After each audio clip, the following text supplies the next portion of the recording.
I think that's already happened. I believe we just told everybody we're running early. Sorry, We're we're running just very early for the yeah, very next very early for session. next week maybe. We should be live. I pressed the Cool. button. I mean, Seems super encouraging. we've gone for like the super professional razzmatazz start where we're just randomly chatting about whether we should tweet stuff or not. I think isn't that all streams? I don't know. No, I think some streams are like really professional, We are totally professional. and and I think they start on time. Well, technical difficulties notwithstanding, we would have been starting on time. I think we were both actually in the right place at the right time. Just the equipment didn't let us do it. Well, there's a weirdness, isn't there, with Zoom? But Anyway, right. I quickly just add up to the tweet then. In which case, if you entertain everybody for a moment, sir. That's cool. Well, so yeah, so let me tell you about my afternoon while you're doing that. I put up 2 tents because my missus and my daughter are having a socially distanced camp out up at the stables for the entire weekend, which is all right because it means I've kind of like got time to myself. So if I'm lucky, I might go and play a bit of golf tomorrow or something. But I got volunteered to put the tents up. And then while I'm there, there's this other person there, Shirley, and she's like, "Oh, I don't suppose you can help me put the gazebo up?" Yeah, sure. I've got nothing but time. All the time in the world. Then I look round, and Teddy, or Ted Lord, has managed to find a big old pile of fox poop and has proceeded to like smear it all over himself. So I'm now like trying to drive him home gingerly because I don't want to get. I'm not in the truck. I'm in my car, so I don't really want to get Teddy stroke fox poo all over the car. So and then it's bath time for Teddy when I get back, and then Zoom decides to have a bit of a hissy fit. So anyway, I have a digestive biscuit, a cup of tea, and I have a friend, which is you, and I have a brilliant game for us to play. So I'll just quickly stress: people in the chat are excited about what happens with the biscuit at this point. Well, since you've tempted them with it by sort of waving it in front of the camera. you know the depressing thing is I made a delicious cup of tea, and I like they've scientifically proven that dipping a biscuit into tea makes the biscuit taste better because the heat in the tea releases more flavonoids, which you then get to inhale and absorb while you're eating. But I've let my tea get too cold, so now it would be a less than satisfactory experience. So I'm eating dry biscuit. Do you think that would work for my mango and coconut green tea that I'm drinking? Sure. Okay. It is true science. I watched it on a. It was like some BBC. They did like this massive, in-depth, half-an-hour documentary on dipping biscuits in tea. This is obviously what everyone signed up for. Mate, it's true. It's true science. Our demo. Right. Anyway, right back in the room. So Horizon Zero Dawn, the board game. Yeah. So unboxed it all. We did that the other night. I've popped everything out. I've got bits and pieces loosely to hand. I've grabbed myself a deck. You've got a deck, haven't you? I have indeed. I am going to be playing the Nora Marksman. Okay, that's cool. In this particular encounter. So I think what would be cool is because this is possibly the first time people might see this. So why don't you treat me like I've never seen this game and tell me how do we play, how do we set various decks up, and how do we get started with hunting some machines, because I need some scrap in my life. Yeah, okay, this is a great sort of, that's a really good idea. So we are basically hunters, aspiring hunters, I should say, who are trying to join the prestigious Hunters Lodge. And to undertake that, they've given us a quest to go and kill and bring back as trophy a fearsome machine from the wilds, which is a sawtooth in this particular example. So you are playing as the Kaja warrior. You're flamboyant and somewhat melee-focused hunter. Yep. So really, your hunter is really about sort of earning lots of glory, bouncing around like a lunatic, murdering anything that can get within range of your halberd, and feeling pretty cool while you do it. Sounds good. I, by comparison, am a slow, sort of patient and methodical Nora Marksman, sort of really adept at picking off bits of machines at range to sort of really make weak points in my enemies. Well, that sounds like we're going to make a good team. Well, it's a competitive game. It's a semi-competitive game. So okay, we will be stressing if we have during this encounter we're going to play. If both of us faint, or if one of us faints more than once, then we will lose the encounter. Oh. So we are rivals in the sense that we obviously want to earn the most glory and get the sun token at the end. But we do have to work together in the sense that if we mess around too much, and we sort of faint too much, then we will just have to abandon the hunt. Okay. So it's semi-competitive in that sense. We will have to sort of work together. All right.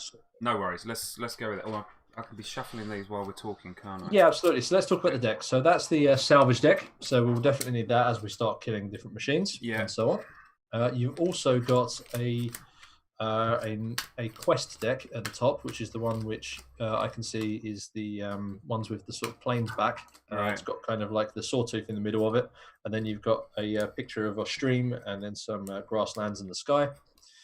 That one's a constructed deck. I know we've already constructed that one, so I don't want to sort of spoil it for too much for people, but that one effectively has our different tiers of encounters layered into it, so that when you actually draw from it, you'll start out with some easy encounters, and then slowly, as you get more into the wilderness, you'll discover sort of more fearsome encounters and larger enemies. Okay. So, as you go on the prey. I'm all fingers and thumbs. The other decks we'll see while you're just doing that is we'll obviously see some merchant decks later on, which will come in at the end once we've actually finished our encounter. And otherwise, we have obviously our own hunter decks, which will give us our different skills and abilities and ammunition. Oh my goodness! I'm glad that wasn't the constructed deck. That would have sucked. Okay. The other one you've got there actually with those backs are those ones. These are the event decks. Event decks. So we won't be using those in this particular encounter, because at the start of the game, obviously no one is ahead in terms of glory. That's actually a catch-up mechanic. So second encounter onwards, whoever has the fledgling token will be drawing from those decks and choosing an event that might sort of well befall the party. Right. And that's what we'll be going from there. Okay. Hopefully that will make sense to everybody so far. I'll do a deal shuffle on these just to make sure that everything's sort of separated from its nearby neighbours. This is the merchant deck. Yep, that's the merchant deck. So again, the merchant deck exists in 3 tiers. Obviously, there's tier 1, tier 2, tier 3. Yeah. Again, we will only see, because we're going to be doing a level 1 encounter, we will only see the top merchant deck as we actually go through. All right, I'll stick that over there. We'll need that a little bit later on then, won't we? Yeah, you only see the later on merchants as, again, you get further into the wilderness. So this is the constructed deck. So this is numerous missions. End with the Hunter's Call card, which is the Sawtooth itself. That's the last one we will find in that deck. So just quickly, because you're the older of the two of us, you get the leader token to begin with, and I will have the fledgling token as the other player in our particular 2-player game. Okay, so I'll be the leader. And I'll have the other one.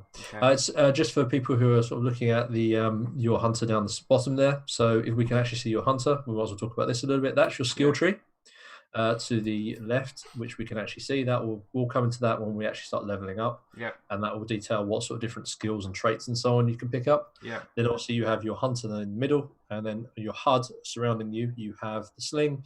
You have Kaja Silks, and then you also have a halberd, which you'll use for melee attacks. And I've got a bit of chill water, so that's good.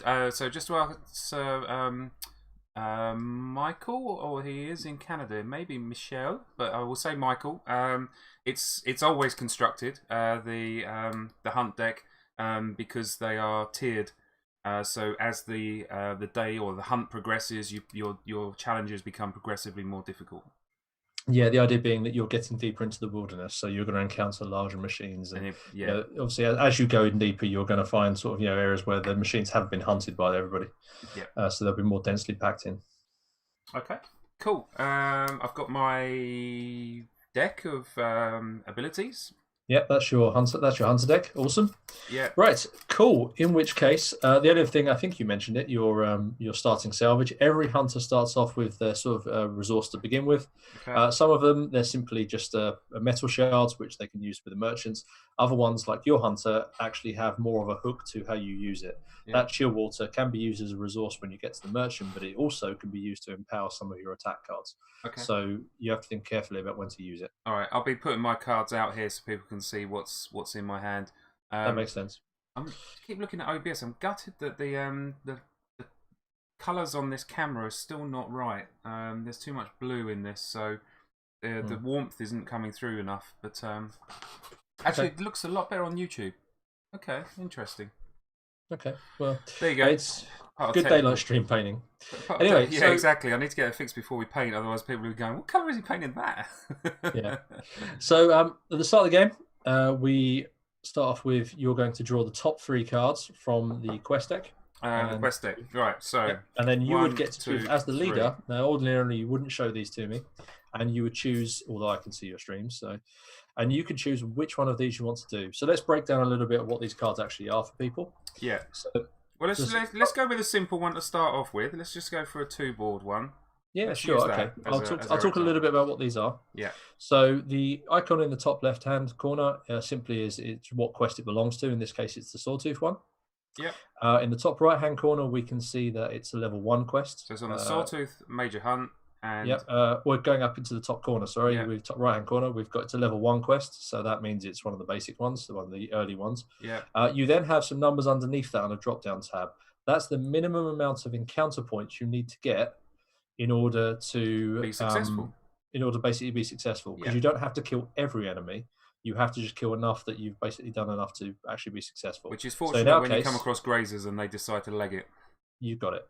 So if we look at our one, it's obviously 1 to 2 players. So we have to get 2, I think. Yeah, 2 points. Yep. Cool, excellent. Right, okay. Otherwise, then obviously you have a map in the middle. That large circle surrounding the 2A means that that's our starting tile. That's the one we actually begin on. Okay. Of these 2. And then there's a dot on the actual corner, which tells you the orientation, helps you find the orientation of how the tile should be laid out. Okay. Well, let's run through the card and then I'll do the orientation. Yeah, absolutely. Bit. Cool. So bottom corner, that tells us what machines we're going to encounter on this.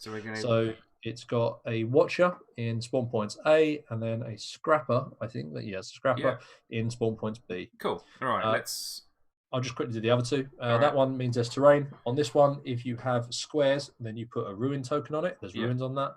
And the last one is how much bonus salvage we draw if we kill every enemy during this encounter. Oh, right. We are definitely going to do that.